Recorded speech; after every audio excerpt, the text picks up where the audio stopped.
with this topic, we really wanted to let people in on our excitement to be first-time parents. Close people to us, very judgmental, religious-based, saying we're going to burn in hell. We deserve to die. I don't deserve to be a mother because of, the decision that we just made. If you're going to publicly make a statement, support a cause, put your business out there, that people are going to come after you with their opinions. If you don't like that, then don't put your pregnancy stuff out there and then put out there that you decided to unalive the unborn because you thought the kid may not be perfect. Let's play the clips.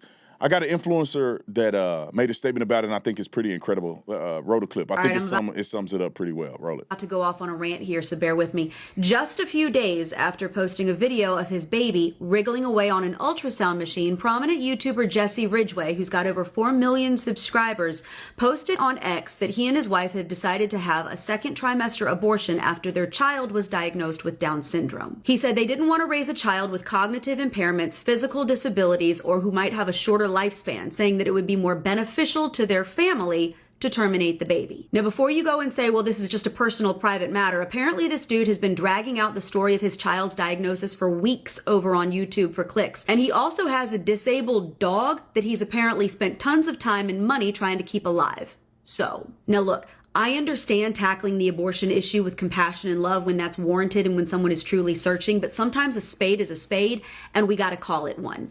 This is murder. This is the willful, targeted killing of a child who is deemed deficient or inconvenient. It is eugenics straight out of Hitler's playbook. It's evil, and it's now being defended by pro-aborts as compassionate and justified. And we've got all these people saying, look, well, we shouldn't cast judgment. We should be compassionate. Okay, where is the compassion for the vulnerable, innocent, living baby who was just poisoned, dismembered, and pulled out of its mother in pieces? Yeah, I think public outrage and some shame is entirely appropriate for bragging about open infanticide. And I am so tired of people pretending like this is some morally gray area when it's not one. The onus is not on a child to be perfect and healthy so that your life can be easy and you can have the shiny, happy Instagram family you've always imagined. The onus is on you to be a parent and to love that child unconditionally because that's your job. And contrary to what our culture tells you, not everything is about your comfort and convenience. And may God have undeserved mercy on a society that has decided that disabled children are just scraps to be tossed in the garbage.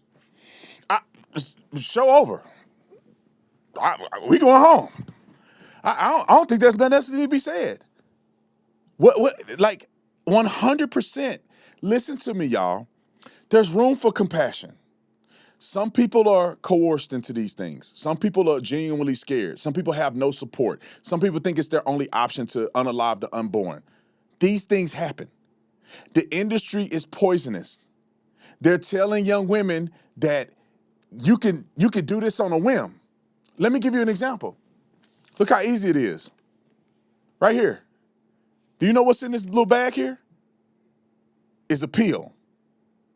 A pill that allows you to unalive the unborn male right to a young lady's mailbox. You think they verified the age of these young women? Do you think they verified? They didn't do none of that stuff. You can be in an unplanned situation and you can order these things and come right to your doorstep. Your kids are probably getting this in the mail and you have no idea. That's how easy it is. But I'm gonna make this plea to you for all those who care about this topic, believe in this topic. I want you guys to believe in it or at least support organizations that are doing things that are right. And I work with a ton of organizations that do this. Save the Storks is one of the organizations that do it right. And they make sure that young women get information. They make sure that we're fighting against this stuff just like this. And I want you guys to join me in the same thing I do. I'm a member. I think my family donated $100 a month to Save the Storks. And that's to help women, to get them access to the right decisions, to help them and support them with compassion and love so they don't end up like this. So all you got to do is go to SaveTheStorks.org/Tatum, SaveTheStorks.org/Tatum. The link is in the description section. Let's finish this. Let's get back to this topic.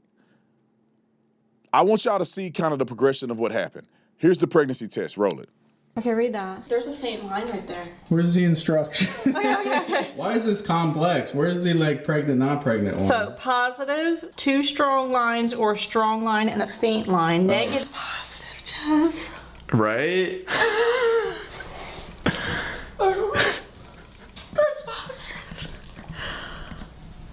I'll freak out. I think it is. What have you done? I don't know. We can't go I think back. it is. I think it is. I mean, I'm gonna take more, but I don't have to pee right now. My brain. My brain. Bro, it didn't feel like No. it, right? No, it doesn't. It's not like that's where I'm like shocked. I mean, it came up pretty quickly. Yeah, I mean, I think that's legit, dude. What did we do? All right. First of all, why y'all even putting this on the internet? But second of all,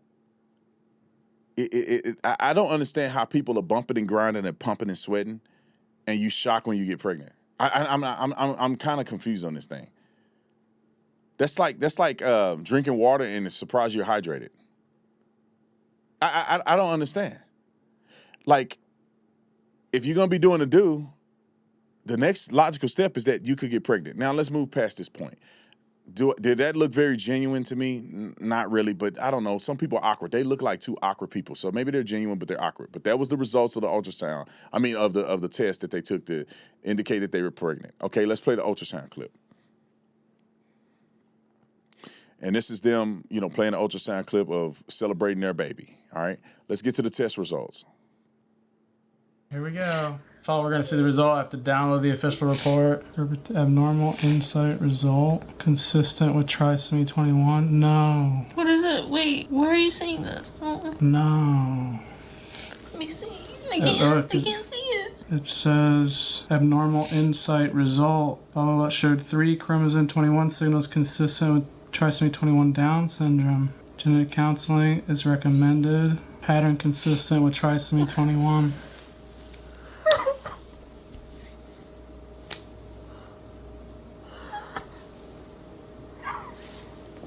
All right. Somebody brought up something suspicious they did. I'll play it for you. Watch the girl right here. Roll the clip. Hey.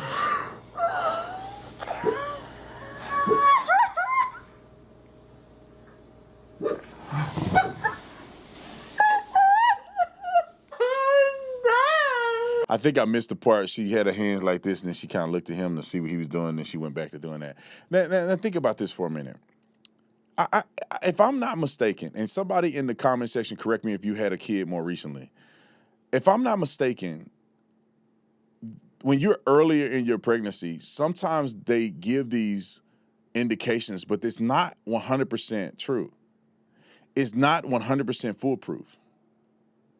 They took a test, but there was no reason for them to have an intrusive enough test to make a full determination. So they must be, having some preliminary results that could be completely not true. It's just a chance that these things could happen. Now, I think I got a clip that just popped up on the screen. All right, put it up on the screen. It says, this week, my wife and I made a very difficult decision to terminate the pregnancy due to, what is that? Trisomy 21.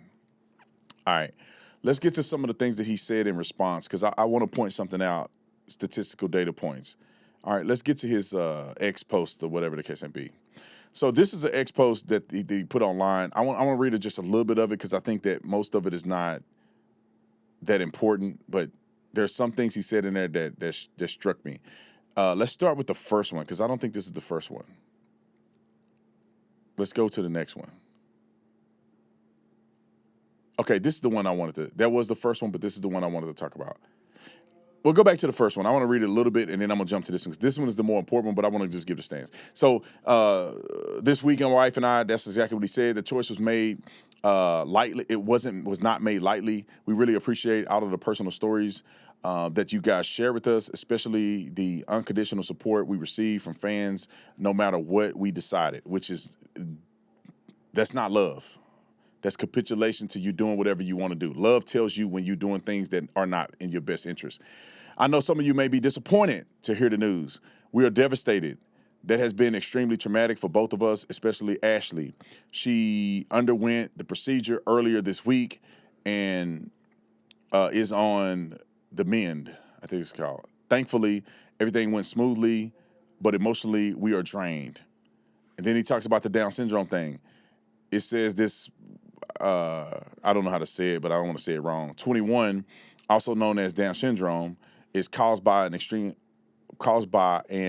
extra chromosome. It is caused by an error in a cell division, likely a glitch or like a glitch. The odds of a baby having it is 1 in 1,000. Okay, let's get to this next one. I'm gonna jump down a little bit because this is where the statistical data points are here, and this is what makes it even worse, right? Once we made it public, it became clear that most people don't know what Down syndrome entails, right? So he's trying to justify this, right? 50% of babies with Down syndrome has heart defects. It didn't say 100. Let's make that very clear. It doesn't say 100%. It says 50%. So you could have a child that have DS or Down syndrome and they didn't have a birth defect or a heart defect. 75% have hearing challenges. It didn't say 100%. So how do you know your baby gonna have hearing challenges? 50% will have vision problems, impaired immune function, developmental disability, learning disability, delayed physical development, poor muscle tone, structural issues with the face, decreased lifespan, etc. Sadly, the list is long. Feel free to look it up. Down syndrome isn't a blessing. Are you really putting this online? It's a crappy form of a health perspective, from a health perspective. Think about this for a minute. I got some stats for you, ladies and gentlemen and ladies. This is eugenics. This is problematic. If you wanted to make a decision, you could have made that decision and left it off the internet. But since you put it on there, people going to get on your head. You cannot, I think it's bad and in poor taste to make a decision because you think that the kid might have this. You think that the kid might not be good enough. You think that the kid might have this. It's not 100%. But since you think the kid is not going to be perfect for your life, you decide that you can get rid of the kid. Let's show you what size the kid was that they got rid of. I don't know the actual date, but when we put two and two together, people online are saying 4 to 5 months. That's the size of a pear. The other one is the size of a peach or a pear. Let's get to a hand gesture, which is a kind of a illustrate how big a baby would be. That's how big a baby would be. Look how big that is. Arms, legs, fully formed head, all of the above. And that's 3 months. That's not 4 or 5 months. They believe that she did this in the 4th or 5th month of pregnancy. All right. So you think that it's okay to do that, but if you look at children that are born into poverty, born without a father in a single parent home, born in a single parent home, 31% likely to be in poverty. A child that is not born or living with their biological father are 2 times more likely to spend time in prison. A young man raised without a father, 14 times, or only a 14% graduation from college. Raised without a biological father, 19% are not working or in school. 29% initiated drug use. Kids that are not born with both parents in the household. Talk about mental health. It says children in one-parent homes are about 2 times more likely to face psychological illness or psychiatric illness, suicide attempts, alcohol-related problems. So if you got a kid that's in a single mother home, is it okay that you say that they don't have their life not worth living? Because these are the statistical data points that could happen? Well, you know, I know a lot of people that grew up in these situations and circumstances where they say they wasn't going to be nothing and they end up being some of the greatest people to ever live. There are situations and circumstances where they tell you your kid may have Down syndrome. They may be an incorrect diagnosis and the kid come out just normal. Or you have a child that have Down syndrome and that kid is loving and compassionate and add value to your life like any other kid. I see so many kids with Down syndrome and they may look different, but their heart is the same. They're loving the same. They're more compassionate. They have life and they have value just like anybody else. And these leftist nut jobs decide to be outraged when it's convenient for them. I'm going to give you 2 examples. One is probably going to make you throw up in your mouth. The first example, and this is what wins the argument with these leftists all the time. You say, what if in utero you can find out or determine that your kid is gay or trans, right? Born in the wrong body, whatever the case may be. Just say we can find it out because they claim the kids are born like that. If you tell a person and say, I don't think I want a kid that's gay. I don't think their life will turn out the same or whatever the case may be, so I should be able to abort that kid. These leftists will lose their minds. If you say, man, I don't want my kid to be trans because they're more likely to commit suicide, they're more likely to have mental health issues, all of the above with the trans community, or whatever. I don't want my kid to be trans. I found out they were trans in utero, so I want to take his life because I don't want a trans kid. They would lose their minds. They will call you every name in the book and they hope you die. But they're okay with a person saying, I think my kid may have Down syndrome, so I'm going to take his life. Life don't matter. It's crazy to me. Let's go to the dog thing. This dude had a dog that was diagnosed with cancer. And he did everything he can to save that dog life. Here's one of the posts that he made about this dog. It says, Sweets, I guess the dog's name, super sixth birthday after she was diagnosed with stage 4 kidney disease last year around her 5th birthday. The vet said that she had weeks to live if we were lucky, maybe a few months. Here we are, a whole year later. She is still fighting. She is the 0.0001% of super dogs or superhero dogs that can continue to live with no kidney. Now think about this for a minute. They told your dog had stage 4 cancer. What are the likelihood that your dog will live and not suffer with stage 4 cancer or have all this dysfunction and cause you all this money and inconvenience in your family? But you save your dog's life. You said, forget the odds, my dog is worth living. We're not going to let it go down like that. Yeah, you can put the dog down. Why are you going to pay money for a dog that's going to die anyway? No, but you thought the dog's life was worth fighting for and didn't fight for your own kids. So you put it on the internet, we're going to get on you. Here's some people, I'll put some comments on the thing where people are going at him over this, getting ate up in the comment section. You know, you could do that, but you want to save a dog's life. So that's the first argument. The throw up in the mouth was this one with this dog. I don't understand. I'll never get it.